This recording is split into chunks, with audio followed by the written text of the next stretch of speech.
Bien, continuamos nuestra conversación con el doctor Mario García. Doctor, en una primera parte hemos hablado de la evolución que ha venido experimentando,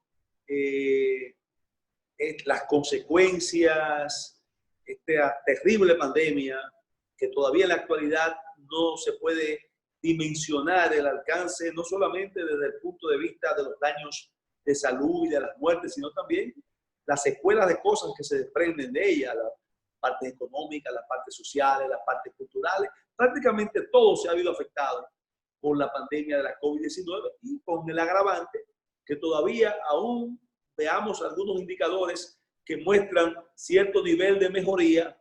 Todavía no tenemos certeza ni certidumbre de que las cosas las tenemos controladas, porque hasta que no logremos, y le hago la pregunta, hasta que no se logre definitivamente la vacuna, la situación será así. ¿O usted entiende, doctor, que hasta que no se logre la vacuna no tendremos ningún elemento de poder asegurar que ya esto va a pasar a un lado?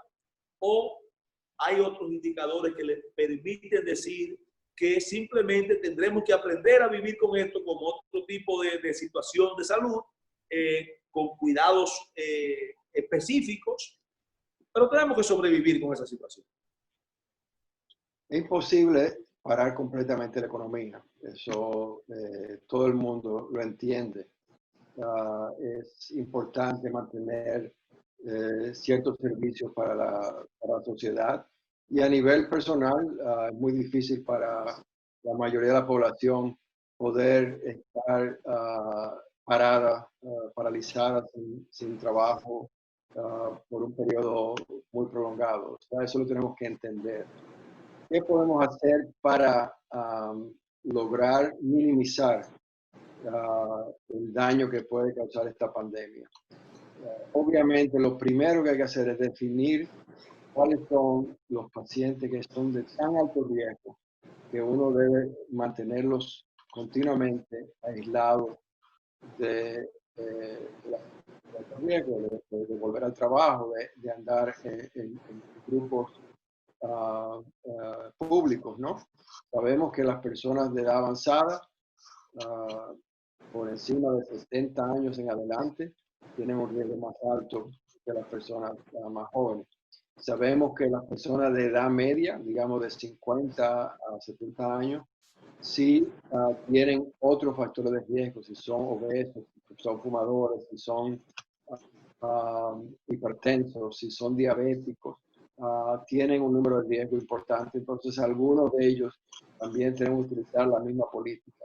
La población que está saludable tiene un riesgo muy bajo, aunque se puede infectar, probablemente sobreviva la infección.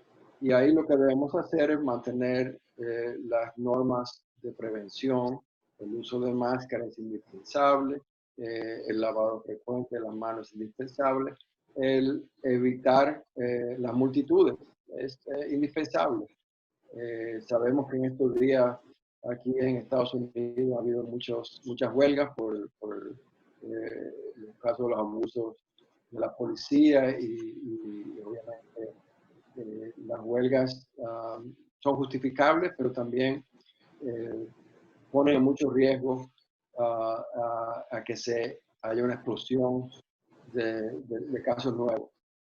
Este tipo de actividades obviamente son peligrosas. Volver a los estadios de deportes es algo peligroso, volver a los conciertos es peligroso. Debemos que ajustarnos a vivir de otra manera hasta que está la vacuna. ¿Cuánto tiempo tomará la vacuna?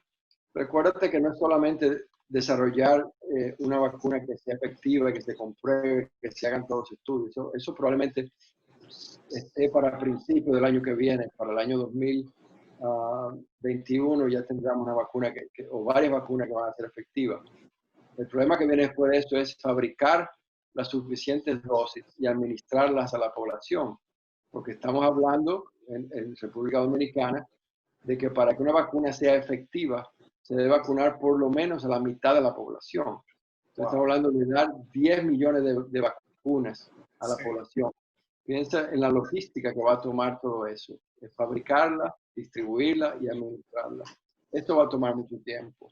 O sea que vamos a tener este virus ahí ya causándonos problemas por 2 o 3 años, yo creo.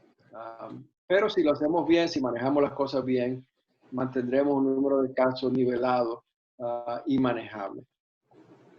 Y lógicamente durante ese tiempo podríamos ya ir aprendiendo muchas cosas que se haría menos difícil lo que todavía 3 meses de esta situación, 3 meses de manera fuerte, en el caso nuestro que empezamos en marzo, aprendamos ya durante ese tiempo que falta, 1, 2, 3 años, a hacer una vida de convivencia con esta situación. Ahora, doctor, por otro lado, ustedes en los hospitales han establecido algún tipo de protocolo también de horario de programación entre los intervencionistas, los cirujanos, los electrofisiólogos, o simplemente ya eso se está manejando de manera normal a como era antes de la COVID?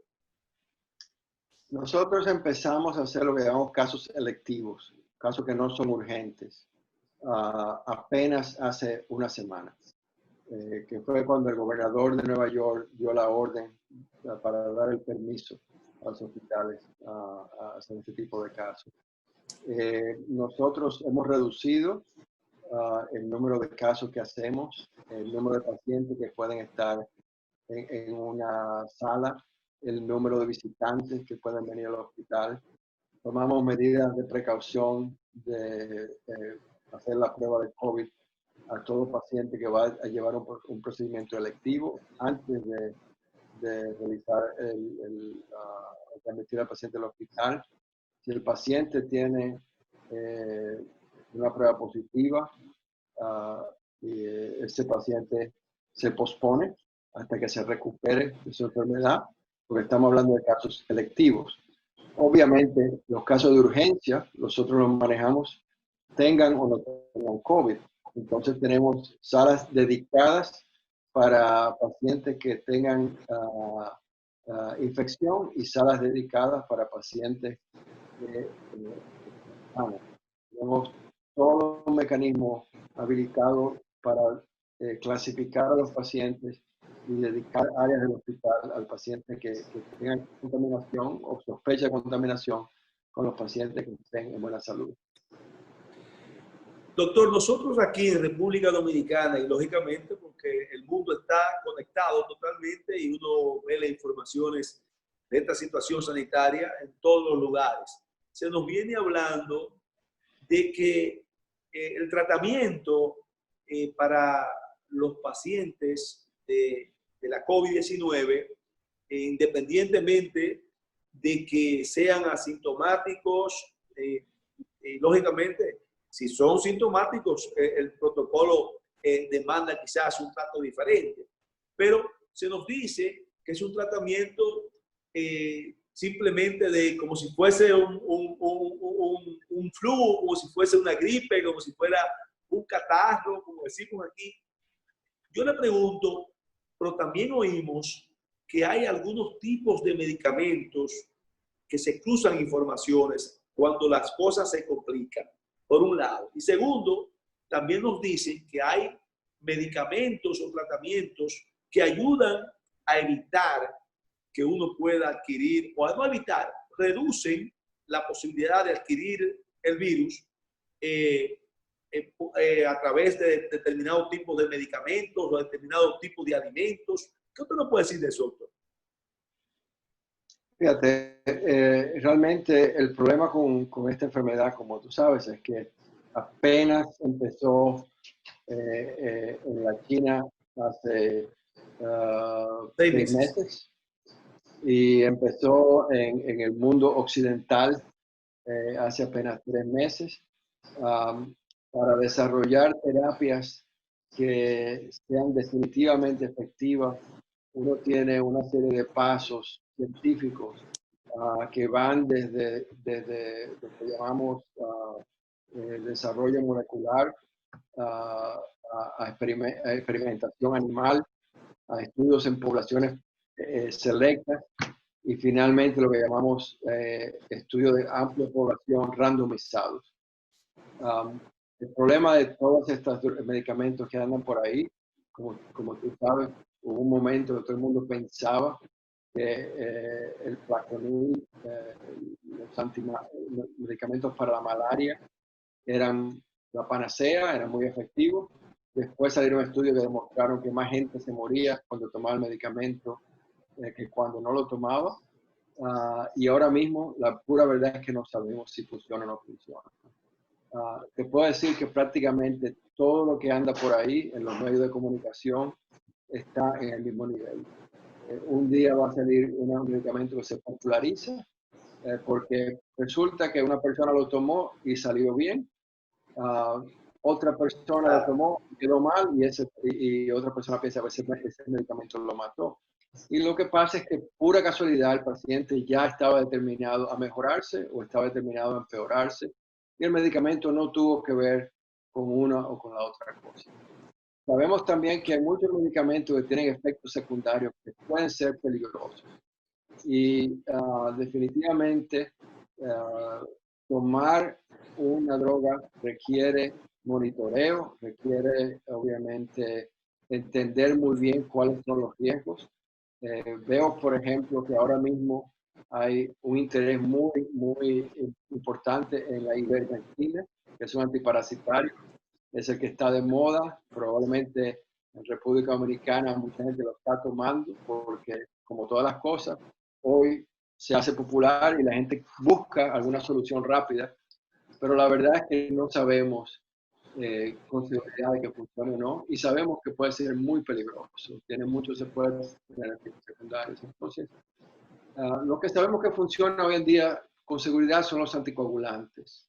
Lo que sabemos que funciona y que es necesario es el oxígeno cuando el paciente tiene deficiencia de oxígeno. Lo que sabemos que funciona en casos extremos, aunque no es una cura dramática, es el Remdesivir, que es un antiviral. Lamentablemente es bastante caro y poco disponible. Y sabemos que en algunos casos el manejo con esteroides como la prednisona, cuando hay inflamación muy aguda, pueden ayudar al paciente. Eso es lo que yo te puedo decir hoy en día que puede ser apropiado.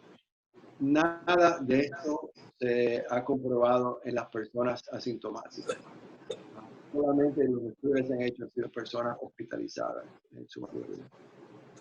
Doctor, hablando de medicamentos, sabemos también que cuando la situación estuvo en el caso de Estados Unidos, que estuvo en su peor momento, que no hace mucho, hace poco, se daba la siguiente situación, uno leía, entraba a las noticias, que miles de pacientes de otros males se estaban viendo afectados porque no estaban logrando medicamentos para sus males, porque esos medicamentos lo estaban prácticamente en cierta forma hasta especulando en términos de que mucha gente acudía a comprar en demasía, en exceso, esos medicamentos para, vamos a decir, para proveerse de algo que entendían que podía resolver la situación de la COVID. Ya hoy en día, en materia de suplir los medicamentos a las distintas áreas de los distintos tipos de enfermedades en Nueva York de manera específica, eso está ya más tranquilo, más superado. Sí, sí, obviamente creo que la población va poco a poco entendiendo que hay riesgos. Segundo, que los medicamentos que no son efectivos para el COVID siguen siendo efectivos para otras condiciones. El Plaquenil es una droga muy efectiva para la artritis reumatoide, que es algo muy común, y en las áreas tropicales para el tratamiento de la malaria, por supuesto. Del paludismo. Pero también tenemos que entender que es algo que es importante, es que una situación lamentable que se ha dado con el COVID, como se ha dado con otras epidemias, es que siempre hay personas que quieren aprovechar económicamente, buscando con fines de lucro, cómo sacarle provecho a una situación Y entre eso están, obviamente, personas que pueden acaparar, vender medicamentos que han acumulado o que fabrican o que están relacionados con fábricas de ciertas drogas que pueden obviamente hacerse o pretenderse que son importantes en una situación así. Y eso ha pasado, yo creo, pasó con el plaquenil, con la hidroxicloroquina, y sospecho que es parte de lo que está pasando con la ivermectina también.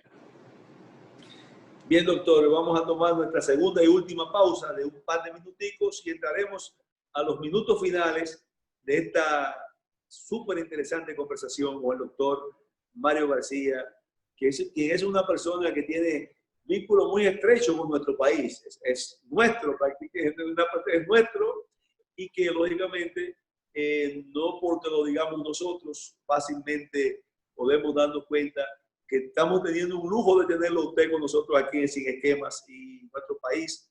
Continuamos después de un par de minutos.